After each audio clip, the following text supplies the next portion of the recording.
السلام علیکم، کیا حال ہے آپ لوگوں کے؟ امید کرتا ہوں آپ سب خیریت سے ہوں گے۔ تو دوستوں، ویلکم کرتا ہوں آپ لوگوں کا رمضان المبارک اور اسلامی ہستیاں سیریز کی ایک اور نئی قسط میں۔ تو دوستوں، پچھلی قسط میں ہم نے حضرت خالد بن ولید رضی اللہ تعالی عنہ کی مکمل زندگی کے بارے میں آپ کو بتایا۔ تو جن دوستوں نے وہ ویڈیو نہیں دیکھی تو ابھی جائیں اور اس ویڈیو کو بھی دیکھیں۔ تو آج ہم بات کریں گے سلطنت عثمانیہ کے بانی عثمان غازی کی مکمل زندگی کے بارے میں۔ دوستوں، سلطان عثمان اول، جن کو عثمان غازی بھی کہا جاتا ہے، ایک ترک کائی قبیلے کے سردار ارطغرل کے ہاں 1258 عیسوی میں پیدا ہوئے۔ اپنے اوصاف اور خوبیوں میں اپنے والد سے بڑھ کر ثابت ہوئے۔ آپ میں شجاعت، قیادت، عدل و انصاف جیسی تمام خوبیاں موجود تھیں۔ 1281 عیسوی تک اپنے والد کے زیر سایہ کافی جنگوں میں شرکت کی، پھر اپنے والد کی وفات کے بعد امیر مقرر ہوئے۔ سلطان عثمان کے ہاتھ اقتدار آتے ہی اس نے بازنطینی عیسائی سلطنت کے سرحدی علاقوں کو فتح کرنا شروع کیا۔ بازنطینی علاقوں پر حملہ کرنے کا سبب یہ تھا کہ وہ عثمان کے علاقے کے بالکل ساتھ تھیں۔ شروع میں عثمان کی کارروائیاں مدافعانہ تھیں۔ بازنطینی قلعے دار سلجوقی سلطنت کے سرحدی علاقوں پر حملے کرتے تھے اور سلجوقی سلطان کے نائب کی حیثیت سے عثمان کو ان سے جنگ کرنا ہوتی تھی، لیکن وہ کبھی جنگ نہ ہارا۔ عثمان کی پہلی بڑی فتح کراجہ اسار تھی۔ عثمان نے کراجہ اسار قلعے کا محاصرہ کر لیا اور جلد ہی اس بازنطینی قلعے کو فتح کر لیا۔ اسے فتح کرنے کے بعد عثمان نے بازنطینیوں کو اچھی خاصی تنبیہ کر دی کہ ان کا مقابلہ آسان حریف سے نہیں ہے۔ سلجوقی سلطان اس فتح سے بہت خوش ہوا اور اس نے عثمان کو کراجہ اسار اور اس کے ارد گرد کا تمام علاقہ جو عثمان نے بزور شمشیر حاصل کیا تھا، عثمان کو جاگیر میں دے دیا اور اسے نیز بیگ کا خطاب دیا۔ عثمان کو اس علاقے میں اپنا سکہ جاری کرنے کی اجازت دے دی۔ یوں بادشاہی کے تمام لوازمات عثمان کو میسر آ گئے۔ 1299 عیسوی میں سلطان عثمان نے اپنی خود مختار حکومت کا اعلان کر دیا۔ 1300 عیسوی میں ایشیائے کوچک میں تاتاریوں کے حملے سے سلجوقی سلطنت کا خاتمہ ہو گیا اور عثمان بالکل آزاد اور خود مختار ہو گیا۔ آئندہ اس کے بعد عثمان نے تمام فتوحات ایک خود مختار حکمران کی طرح کی۔ سلطان عثمان غازی کا مقصد صرف دیگر ریاستوں کو فتح کرنا نہیں، بلکہ کافی عرصہ وہ شہروں کے انتظامی معاملات میں مصروف رہے، حکومت کے مختلف شعبے قائم کیے۔ عوام کی فلاح و بہبود کے لیے کچھ ترک سردار جنہوں نے اس خاموشی کو عثمان کی کمزوری سمجھا، وہ عثمان کی بڑھتی ہوئی طاقت سے خائف تھے۔ انہوں نے عثمان کے مفتوحہ علاقوں پر حملے کرنا شروع کر دیے۔ 1298 عیسوی میں اس نے تمام سرداروں کی غلط فہمیاں دور کر دیں، سب کو شکست دے کر دکھائی۔ 1300 عیسوی میں یینی شہر، جو کہ بورسا کا ایک ضلع تھا، اسے فتح کر کے اپنی اس نوزائیدہ سلطنت کا دارالحکومت بنایا۔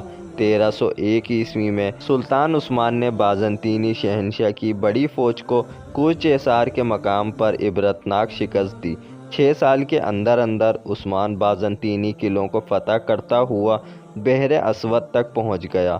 بورسا، نائسیا اور نائکومیڈیا کے ارد گرد کے تمام علاقے فتح ہو گئے۔ ان تمام شہروں کو بعد میں سلطان اورحان نے فتح کیا تھا۔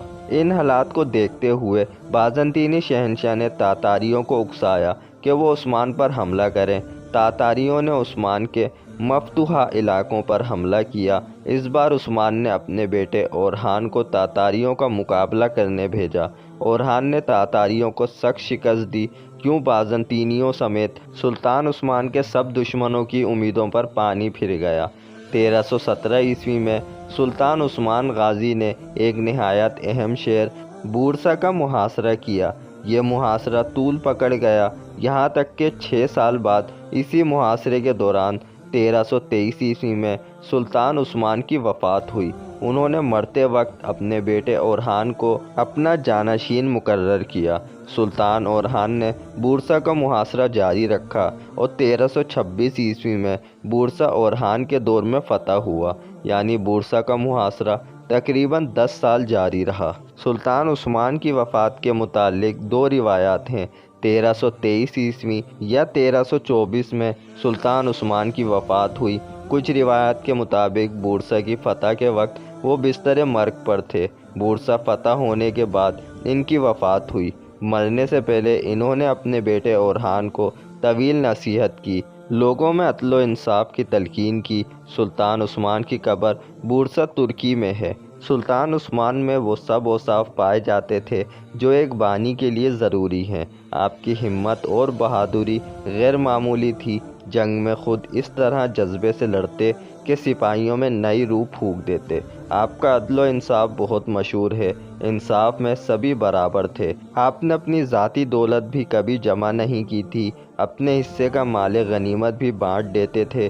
آپ کی وفات کے بعد آپ کے مکان میں سے کوئی سونا رقم وغیرہ نہیں ملی، صرف ایک کفتان، ایک نمکدان، ایک سوتی امامہ، لکڑی کا چمچ اور چند عربی گھوڑے ملے۔ البتہ ان کی ایک تلوار جو کہ شیخ ادابالی نے ہی دی تھی وہ آج بھی موجود ہے۔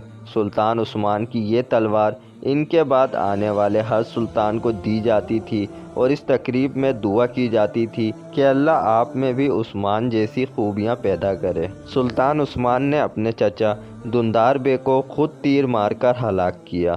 یہ سلطنت عثمانیہ میں اپنے ہی خاندان کا پہلا قتل تھا۔ دندار کو اس لیے مارا گیا کیونکہ وہ بازنطینی امرا سے اتحاد کر رہا تھا۔ اس کے علاوہ وہ فوج کے حوصلے بھی پست کر رہا تھا۔ سلطان عثمان کے اجلاس میں وہ دشمن کو طاقتور کہہ کر جنگ نہ کرنے کا مشورہ دیتا تھا۔ ہمیں آج کے لحاظ سے یہ قتل بہت معیوب نظر آئے گا، لیکن اس دور کے لحاظ سے یہ معمولی واقعہ تھا۔ سلطان عثمان نے اپنے ابتدائی دور میں ایک مسجد بھی بنوائی جو سلطنت عثمانیہ کی پہلی مسجد ہے۔ تو دوستوں، رمضان المبارک اور اسلامی ہستیاں سیریز کی اس قسط کو یہیں پر اختتام پذیر کرتے ہیں۔ ہم آپ سے ملیں گے کل اس سیریز کی نئی قسط میں۔ جب تک کہ اپنا خیال رکھیے گا۔